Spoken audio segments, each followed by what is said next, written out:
Ya, shalom saudara-saudara. Sebagaimana saudara semua ketahui bahwa beberapa hari yang lalu kan ada perdebatan antara saya dengan Ustadz Kainama atau yang dikenal sebagai atau sering disebut Bangke. Nah, dan di dalam perdebatan itu terlihat bahwa Ustadz Kainama ini ya mau bagaimana lagi dibilang begitu ngawur ya, tidak ada apa-apa yang dapat dia andalkan sebagai argumentasi dia. Ya, tapi syukurnya adalah bahwa walaupun perdebatan dengan Kainama itu uh, jauh dari harapan dan begitu cepat selesai, tapi ada acara tanya jawab di mana saya beroleh kesempatan untuk menjawab pertanyaan para penanya Muslim sekaligus beritakan Injil kepada mereka, dan secara khusus itu saya beritakan Injil kepada Kainama. Dan itu sebenarnya tujuan saya. Dalam banyak perdebatan saya seringkali memanfaatkan perdebatan itu beritakan Injil, dan khusus Kainama kemarin karena dia seorang mualaf, jadi saya memberikan tawaran kepada dia supaya dia kembalilah untuk percaya kepada Yesus sebagai juru selamat dan Tuhan kalau dia mau diselamatkan. Nah, rupanya tawaran saya semacam itu tuh menjengkelkan mungkin banyak orang ya, banyak orang Islam ya. Uh, ada seorang ibu, termasuk seorang ibu namanya apa ya, Bu Eti mungkin ya. Dan Ibu Eti ini akhirnya dia WA saya untuk menyampaikan kejengkelannya sepertinya begitu ya. Dan ya saya mau bahas, saya mau ajak saudara lihat WA dia sambil saya berikan komentar ringan-ringan aja ya. Nah, ini WA dia ini ya. Oke, dia mulai dengan Bapak Esra Soro yang kami hormati. Jadi kelihatannya dia menghargai saya. Ya, dia menghormati saya. Oke, dari lubuk hati yang dalam kami segenap kaum muslim di Indonesia. Wow, kami segenap kaum muslim di Indonesia. Dia WA saya, mewakili kaum muslim di Indonesia. Apa kapasitas dia? Ya, sehingga bisa mewakili kaum muslim di Indonesia. Ya, menghimbau kepada Anda, jangan Anda memaksa seorang untuk pindah dan murtad ke agama Anda. Menghimbau ya kepada Anda, jangan Anda memaksa seorang pindah. Kapan saya memaksa? Yang saya lakukan adalah saya beritakan Injil tentang Yesus yang mati dan bangkit, lalu memberikan tantangan atau pilihan kepada mereka, termasuk kepada Kainama dan juga mualaf-mualaf yang lain. Ya, bahkan saya secara eksplisit mengatakan ini bukan paksaan, Injil bukan paksaan, ini tawaran. Mau terima ya silakan, tidak juga ya tidak apa-apa, nggak ada yang rugi selain diri mereka sendiri. Jadi ini sama sekali nggak ada pemaksaan, Ibu. Ya, dan murtad ke agama Anda. Ya, menurut Anda kalau dia balik, Kristen murtad, tapi bagi kami itu bertobat. Nah, kalau ada Kristen yang jadi mualaf, ya menurut kami dari sudut pandang kami, ya dia murtad itu. Ya, jadi Kainama itu dari sudut pandang kami sudah murtad, makanya sekarang mau dikembalikan dari kemurtadannya. Hati-hati perkataan Anda ini yang telah beraninya mengajak Ustadz Kainama untuk kembali ke agama lamanya Kristen. Ini pertama saja Anda sudah uh, tadi dibilang saya memaksa. Nah sekarang mengajak. Mengajak atau memaksa? Apakah mengajak adalah pemaksaan? Ya, lagi pula kalau saya mengajak dia, apanya yang membuat saya harus berhati-hati? Apakah itu bahaya? Ya, itu sudah hak prerogatif seorang pendeta memilih agama yang benar. Itu hak prerogatif dia. Ya, itu hak dia, tapi kan saya juga punya hak untuk mengajak dia kembali kan. Lalu Anda bilang seorang pendeta. Apakah nama pendeta? Kalau Anda percayakan nama pendeta, Anda sudah tertipu oleh dia, Ibu. Ya. Dia itu bukan pendeta, nggak pernah sekolah teologi itu. Mengaku sekolah S1 di STT Jakarta, S2 di Leiden, Belanda, S3 di Haifa, Israel. Dan STT Jakarta sendiri sudah memberikan klarifikasi nggak ada muridnya atau pernah mahasiswa yang namanya Kainama. Begitu juga dari Leiden sana. Haifa juga, saya sudah sampai di Haifa dan cari yang namanya Tanakh Biblical Study, itu omong kosong, nggak ada di sana, Ibu. Jadi kalau Ibu anggap dia pendeta, Ibu yang ketipu. Ya, lakum dinukum waliyadin, agama kamu, agama kamu, agama aku, agama aku. Ya kalau memang benar begitu, ya yang harus Ibu lakukan adalah Ibu bilang dong kepada teman-teman Ibu yang agama Islam, terutama mualaf-mualaf itu loh. Kalau memang agamamu, agamamu, agamaku, agamaku, kenapa mereka terlalu repot urus agama kami? Ya, kalau sudah pindah ke Islam, ya silakanlah, itu hakmu. Belajarlah Islam, jangan utak-atik lagi iman Kristen. Kok pindah Islam gak baca Al-Quran, belajar Al-Quran tiap hari, yang tiap hari dibaca cuma Alkitab, cuma nyari kesalahan doang. Untuk nyerang-nyerang Kristen. Ini kayak orang yang pacaran, sudah putus, sudah punya pacar baru ya. Tapi kok tiap hari ngomongin pacar lama itu loh. Kenapa? Kangen ya? Rindu ya? Nah, jadi itulah kerjanya mereka kan tiap hari hanya nyerang-nyerang Kristen pakai Alkitab Kristen sendiri. Ibu peringatkan mereka loh. Ya, bilang mereka, lakum dinukum waliyadin, agamamu, agamaku, agamaku, agamaku. Ya jangan dicampuri, jangan nasihati saya, Ibu. WA mereka itu loh. Ya, WA si Kainama, WA itu siapa Donditaan dan Umar dan lain-lain itu. Ya, sempat sekali lagi ucapan Anda mempengaruhi umat Muslim di Indonesia ini. Wow, apakah ucapan saya bisa mempengaruhi umat Muslim di Indonesia? Umat Muslim mana yang saya pengaruhi, Bu? Ya, se-Indonesia, kalau itu terjadi luar biasa, pengaruh saya luar biasa itu ya, bisa mempengaruhi umat Islam di Indonesia.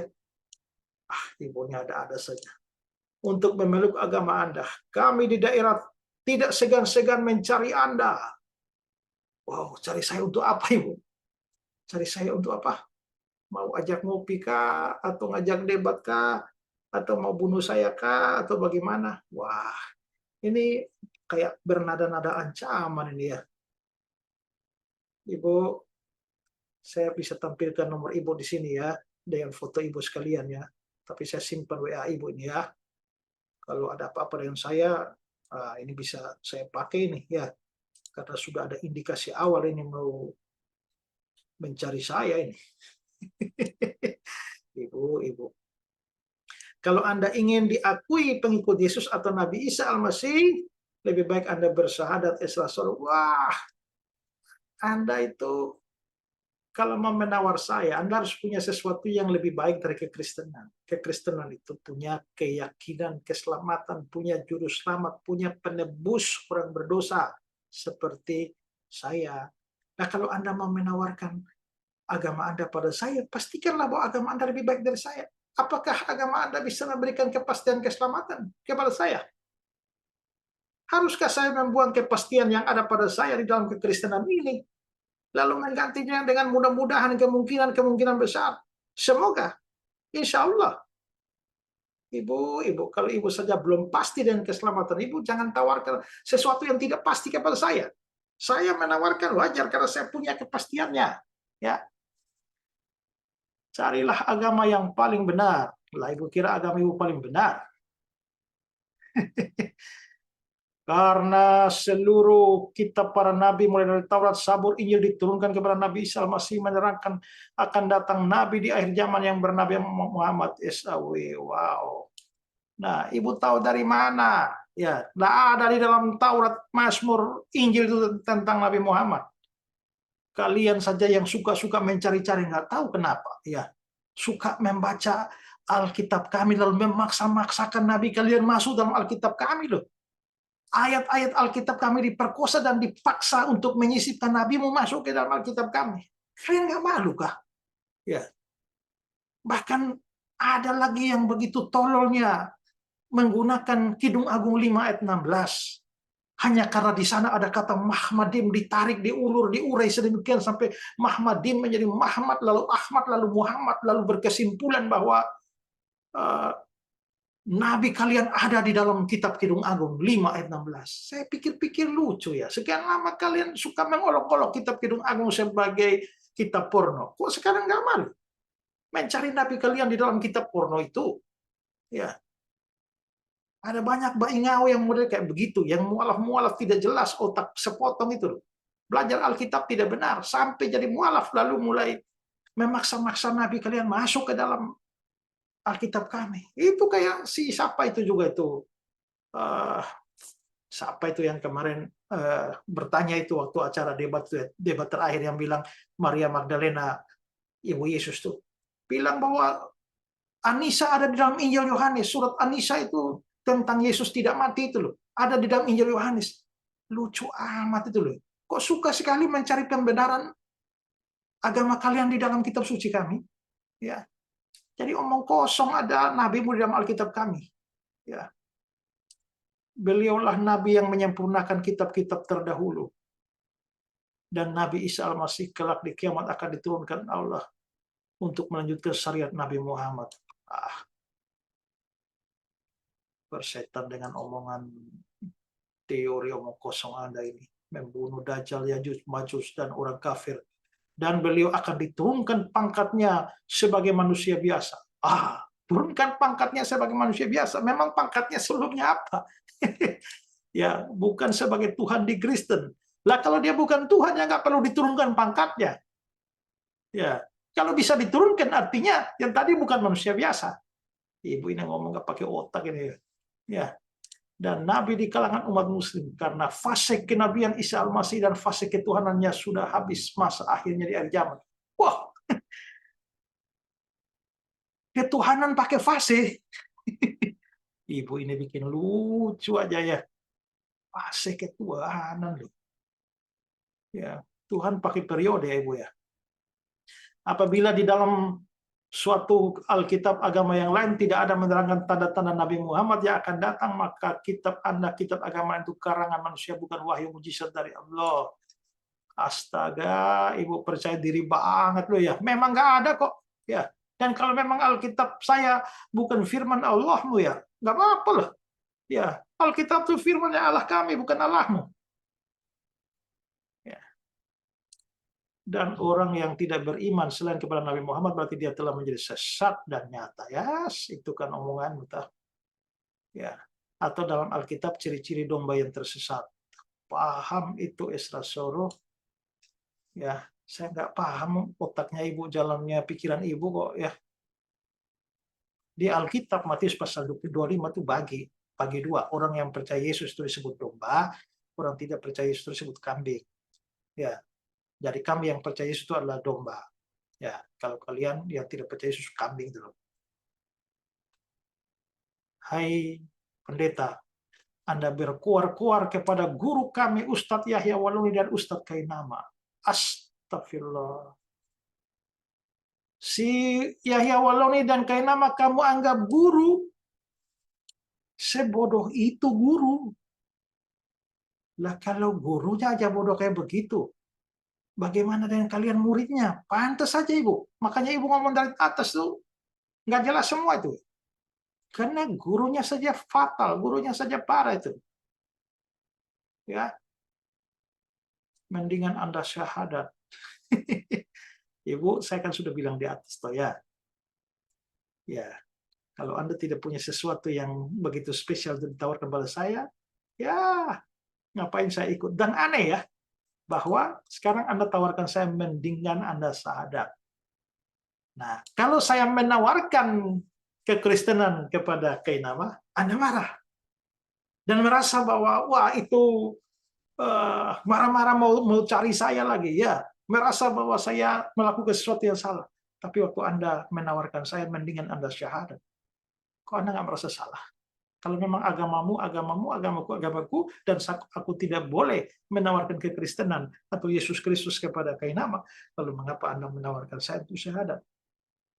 Ya, supaya Anda menjadi pengikut Yesus yang sejati. Karena Yesus yang Anda sembah itu manusia, bukan Tuhan. Kami juga percaya dia manusia. Tapi dia manusia hasil jelmaan Tuhan. Tuhan jadi manusia, nggak ada yang mustahil. Manusia jadi Tuhan yang nggak bisa. Ya, jadi kalau kamu bilang Yesus manusia, kami juga percaya. Karena dia Tuhan, dia mengambil rupa manusia, hakikat manusia. Ya. dia adalah seorang nabi dan rasul. Kami juga percaya dia seorang nabi dan rasul waktu dia jadi datang ke dalam dunia. Ini dia nabi dan rasul karena dia memberitakan firman. Tapi dia bukan hanya nabi dan bukan hanya rasul, lebih daripada itu Tuhan Allah sendiri, Yahweh sendiri. Ya, dia juga sholat bersujud. Ya, itu tradisi Yahudi kan, kalian yang ikut Yahudi kan. Kan Yahudi lebih dulu dari kalian. Cara ibadahnya bukan bernyanyi di gereja, ibadahnya. Kamu nggak baca Alkitab ya? Yesus sendiri pernah nyanyi kok. Dan karena di Baitul Maqdis dan Bethlehem tempat sholat bukan gereja. Ya karena itu kan agama Yahudi. Gereja kan belum muncul waktu itu. Belakangan kan sudah muncul gereja. Nah, itu agama Yahudi, itu mereka sholat tuh. Tapi kan kalian yang ikut Yahudi. Yesus agamanya Islam bukan Nasrani. Kamu ini ngomongnya bodoh ya. Ya, Yesus itu Islam. Islam itu muncul tahun berapa, Ibu? Ya, karena agama Nabi semuanya Islam. Nah, Islam muncul tahun berapa, Ibu? Sampai Nabi Adam pun Islam. Aduh, itulah yang saya bilang ya, waktu dia berdengkai nama itu loh. Alkitab kami ini itu bukan cuma wahyu Allah, tapi juga wahyu Allah menyejarah. Jadi ada bukti sejarahnya. Jadi ngomong itu bisa dibuktikan dari sisi sejarah. Lah kamu ini ngomong begini nih loh. Apa buktinya? Bukti sejarah apa yang kalian punya? Gak punya apa-apa, ngomong makin bodoh aja ya. Mengerti kau Esra suruh kafir besar? Nah, tadi di awal kamu bilang, Bapak Esra suruh yang kami hormati. Nah, setelah hormat di awal, lalu dikafirkan di bawah kafir besar. Ya, kamu harus tahu bahwa sebenarnya setiap orang itu kafir bagi orang lain. Jadi kalau kamu pandang aku kafir, tapi aku sendiri juga pandang kamu kafir tuh. Ya, semua orang tuh kafir bagi yang lain. Ya, jadi ya ngapain marah-marah Ibu? Ya, sebelum Ibu marah-marah, saya mau tanya, kalau Ibu mati, Ibu yakin masuk surga nggak? Ya, Ibu kan orang berdosa. Bagaimana dengan dosa-dosa Ibu? Apakah Tuhan Allahnya Ibu itu Allah yang Maha Kudus, Maha Adil? Dan bagaimana Dia memperlakukan dosa Ibu? Mengampuni begitu saja? Berarti Dia nggak adil dong. Karena Allah yang adil pasti akan menghukum orang berdosa. Karena itulah, maka sebelum Ibu mati, sebaiknya Ibu juga punya juru selamat. Dan juru selamat itu nggak ada dua di dunia. Di kolong langit ini hanya ada satu saja, yaitu Yesus Kristus. Percaya Ibu selamat, tidak percaya Ibu binasa. Nah, itu saja.